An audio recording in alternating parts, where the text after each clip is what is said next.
Good evening, and thank you so much for joining us for DC News Now at 9. I'm Tasmin Mahfouz. And I'm Mark Hall, filling in for Chris Flanagan. Breaking news tonight, a grand jury votes to indict former President Donald Trump, making him the first former president ever to be charged with a crime. And this decision by a New York grand jury marks an unprecedented moment in our country's history. It comes after years of investigations and weeks of speculation from the former president himself. And for now, the charges remain under a seal, but we do know this. The investigation centers around hush money payments Trump allegedly made during the 2016 presidential election. Well, the case, widely known by now, Trump allegedly directed his former lawyer, Michael Cohen, to pay off adult film star Stormy Daniels. Daniels said that she had an affair with the former president, something Trump has vehemently denied. Our Max Marcella joins us live now with the latest on this breaking story. Max, what's next for the former president in this ongoing legal saga?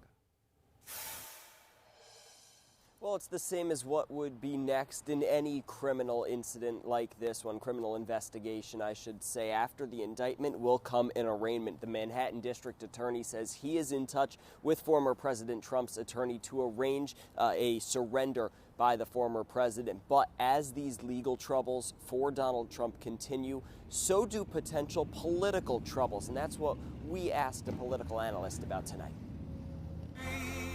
For the former president who's hoping to take back his old job, Thursday's indictment could prove to be costly, says political analyst Stephen Farnsworth from the University of Mary Washington. If Donald Trump is the Republican nominee, this indictment will be one of the key things that Democrats hang on around his neck and around the neck of every Republican who continues to support him. But as Donald Trump works to fight off Republicans in a primary, Farnsworth predicts the impact of this indictment is less clear. Florida Governor Ron DeSantis has yet to announce he's running, but he has taken a step away from Trump. He offers the opportunity to be Trump without the Trump scandals in terms of the sort of Trump-style politics, particularly, how combative he is.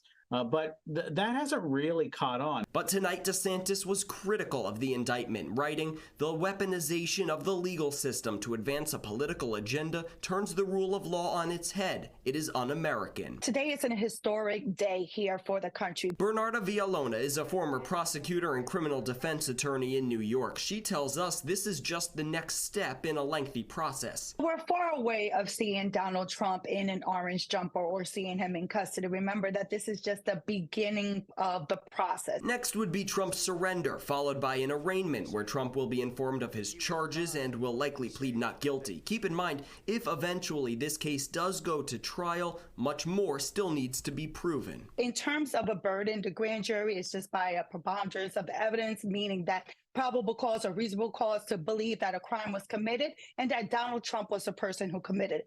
Completely different than a trial where you have to prove the case beyond a reasonable doubt. And tonight, the former president is responding, calling the indictment political persecution and election interference at the highest level. He also went on to predict that what he calls is a witch hunt will backfire on Joe Biden when it comes to the polls. We're live in Virginia reporting on this historic indictment. I'm Max Marcella. Back to you. Max, thank you. And just in tonight, one of Trump's lawyers tells the New York Times that Trump is expected to turn himself in and face arraignment on Tuesday. And we're hearing from House Speaker Kevin McCarthy tonight. He's saying that lawmakers will go over New York DA Alvin Bragg. McCarthy tweeted tonight, "Alvin Bragg has irreparably damaged our country in an attempt to interfere in our presidential election." He also says the House of Representatives will hold Alvin Bragg and his unprecedented abuse of power to account. Well, over in Maryland, Joint Base Andrews has lifted a lockdown following reports of someone with a gun near base housing.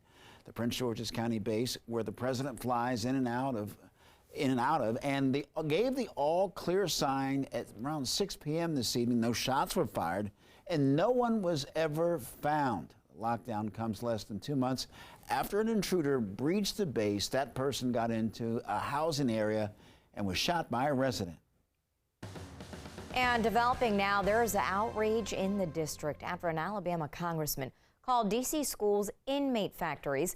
It happened during a congressional oversight hearing on Wednesday.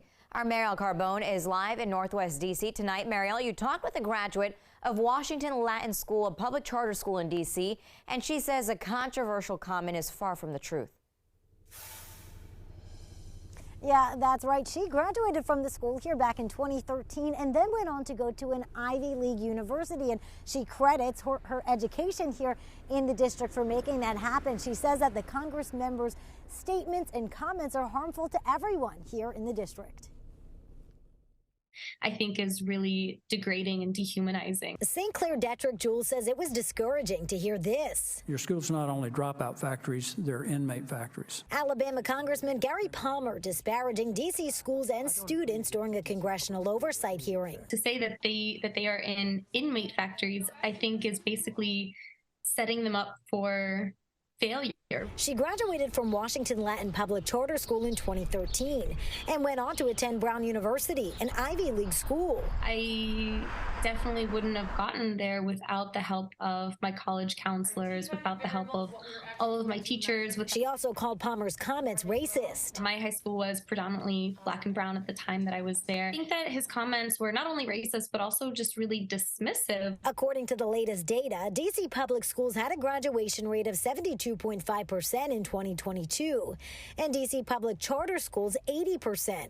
Both are up from 2021. The national average, which was last calculated for public schools for the pre-pandemic year of 2019, was 86%. This is the truth about D.C. public schools. They're the fastest and have been improving urban school district in the United States of America. Thursday, Mayor Muriel Bowser defended the school system. They're outstanding, creative. And in a statement, DCPS said more students are graduating to college and career than ever, thanks to the educators who show up every day. We deserve to be respected.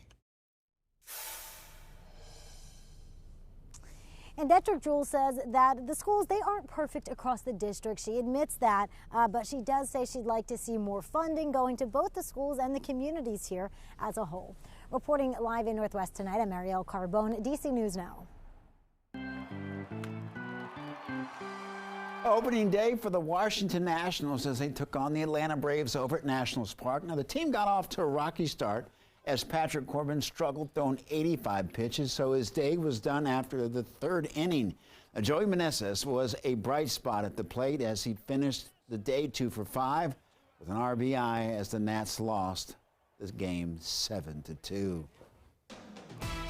All right, let's check in with Chief Meteorologist Janessa Webb. Yeah, let's talk about the weekend. It's that time. How's it looking? Yeah, we're almost there, and we're going to start to see a transition in our weather pattern. The first half of your weekend, not so well, but the finish is always good, right? Sunday looking better than Saturday, and I have issued a DMV first warn a day across the DMV going into your Saturday, so that's a heads up on that. Not looking too far ahead. We do have rain back in the forecast. It starts to enter our area tomorrow afternoon into your evening.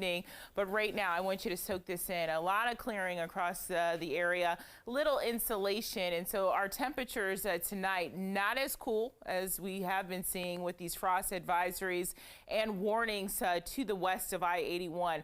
No longer intact for tonight. We're going to be just above the freezing mark in most locations. Highs today a lot cooler, back in the lower to mid 50s, and tomorrow afternoon, really what you have to look forward to is look at coming in from the south, from Louisville to the upper Tennessee Valley, mid-Atlantic as well, 58 to about 61 right now. So there's that warm front. It's going to lift across our area, allowing for warmer temperatures.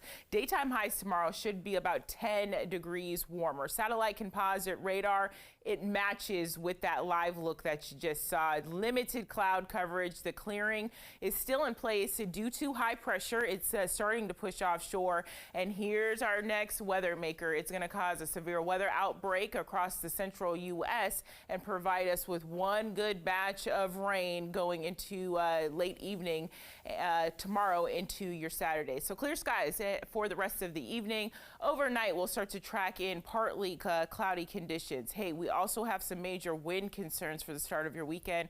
We'll break down that forecast coming up. Janessa, thank you. And breaking now in Prince George's County, Maryland police are investigating a deadly shooting. Authorities say they responded to Landover Road in Cheverly and found a man suffering from gunshot wounds in the parking lot of an apartment complex. He died on the scene. Police right now are looking for witnesses or anyone who may have any information to please give them a call.